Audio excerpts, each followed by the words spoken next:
ha e sale seteišene sena sa ditimamollo se sa sebetse ka morao bulo ha sona ke tonakgolo ya province ya Northern Cape Dr. Sol.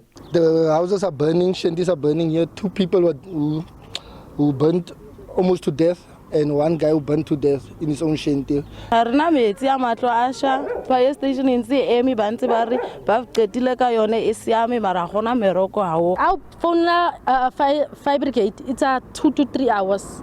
That's why re na le bothata ka fire station emi so close yana.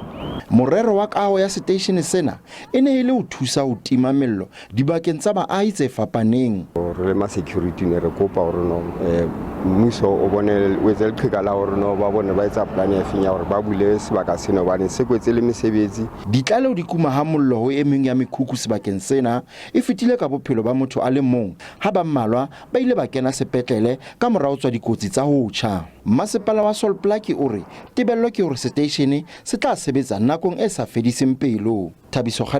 Ditaba tsa SABC, Kimberley, Northern Cape.